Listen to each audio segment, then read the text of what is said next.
Bonsoir, bonsoir à tous. Alors, bienvenue dans la bibliothèque du conte avec le collectif des artistes paroliers. Pour ma part, je suis le général Otao à votre service ce soir dans le confinement.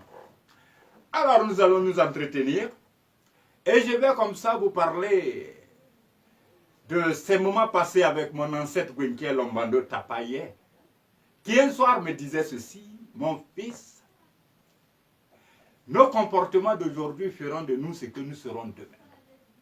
Et sur ce, il m'a raconté une histoire que je vais vous conter.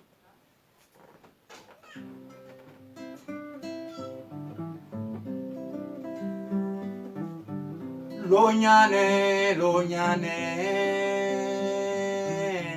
samba wele bachila chao lonyane. Manape mabakota nyonle ya penema nyontra chile miri. Ah, cette histoire parle d'une jeune fille du nom de Lonyane. Lonyane était cette belle orpheline qui a poussé son premier cri de bébé le jour même où sa mère rendait son dernier souffle à la vie. Alors depuis ce jour-là, Kantaba le père avait décidé d'être au petit soin pour sa fille, de subvenir à tous ses besoins et même à ses moindres caprices, pourvu qu'elle soit heureuse. À l'âge de 14 ans déjà, Lonyane attirait les regards par sa grande beauté. C'était une très belle fille élancée, avec une stature altière, la croupe rebondie, le cou stridé, la peau ocre diamantée et une bouche qui avait la forme d'un cœur d'ange. Elle était belle et elle le savait. Plus le temps passait, plus Lonyane prenait du plaisir à créer le spectacle, à séduire le plus grand nombre d'hommes et à faire beaucoup de jalousie chez les femmes. Pour plus de fantasmes, elle commençait à faire l'apologie de son corps. Ses robes étaient devenues des décolletés qui ne cachaient que le bout rond et dur de ses seins. Et lorsqu'elle passait, tout le monde s'écriait: Eh Allah, Lonyane a les plus beaux seins du village. Et lorsque le décolleté ne faisait plus d'effet, c'est des robes qui dévoilaient son nombril qu'elle portait. Et quand elle passait encore, tout le monde s'écriait: Eh Allah, Lonyane a les plus beaux nombrils du village. Après, ce furent des habits qu'elle portait qui dévoilaient tout son corps, des robes fendues à l'excès qui dévoilaient ses cuisses, et ainsi de suite. Plus le temps passait, plus la série de dépravations de Lonyane suivait son cours. Quant à son père, quant à lui, qui avait juré de ne jamais faire obstacle à tout ce qui plairait à sa fille, supportait tout ceci sans mot dire. Le temps passait. À l'âge de 20 ans, toutes les camarades de Lonyane étaient fiancées ou mariées. Mais point de prétendant pour elle. À 25 ans, point de prétendant. À 30 ans, point de prétendant. Alors là, Kantaba le père commençait à s'inquiéter. Il fit le tour de tous les détenteurs de pouvoirs mystiques, naturels et surnaturels, afin de trouver une solution à ce phénomène qui rongeait sa fille. Mais rien. Il a même promis une fortune à qui accepterait épouser sa fille. Rien. Mais pendant ce temps, Lonyane continuait à redoubler ses séries d'exhibitions pour finir par s'habiller à peine. Presque nue sous des voiles transparents, elle voulait montrer aux éventuels prétendants qu'il y avait encore matière à prétendre à sa main. Mais toujours rien. Les hommes continuaient de regarder ses déhanchements. Personne ne se privait de ce spectacle. Mais point de ce prétendant au milieu de ses yeux voraces et dévoreurs. Kantaba le père, quant à lui, ne savait plus à quel sein se vouer.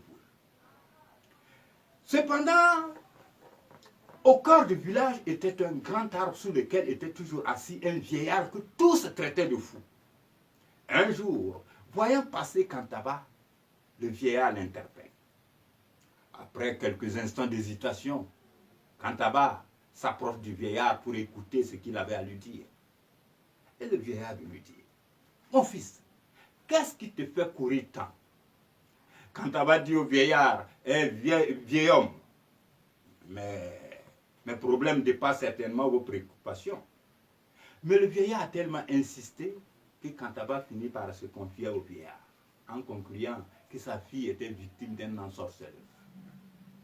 Le vieillard lui dit, fais venir ta fille pour une série de désemboutements. Chose dite, chose faite. Une fois Lonyane est devant le vieillard, il la regarde de la tête aux pieds, se lève, disparaît derrière le grand baobab et réapparaît quelques instants après avec dans sa paume droite une pièce en or et la paume gauche referme. Il demande à Lonyane de choisir la pièce visible dans sa paume droite ou le trésor caché dans la paume gauche.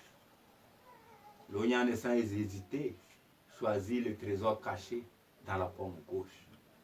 Le vieillard sourit et dit à la fille, ma fille, tous les hommes agissent exactement comme tu viens de le faire. Ils préfèrent ce qui est caché à ce qui est à découvert. La vraie beauté d'une femme, ma fille, c'est celle qui est interne et non celle qui est externe. Lonyane saisit les profondeurs des propos du vieillard, commence à s'habiller décemment et finit par épouser un charmant prince qui était de passage par là. Nobles gens, amis de la bibliothèque, c'est pour vous dire que dans la vie, c'est nos comportements d'aujourd'hui qui feront de nous ce que nous serons demain. Et aux parents, c'est dire aussi que céder aux caprices du présent, c'est hypothéquer l'avenir. Alors, chers confinés, c'était ma part de parole ce soir. Alors, je vous dis à la prochaine à la bibliothèque avec le collectif des artistes paroliers. Merci.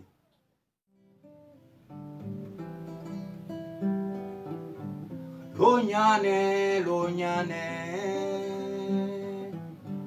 samba wele boy kila chao Lonyane. Mana be mabakota nyonle ya penema nyonta chelemi.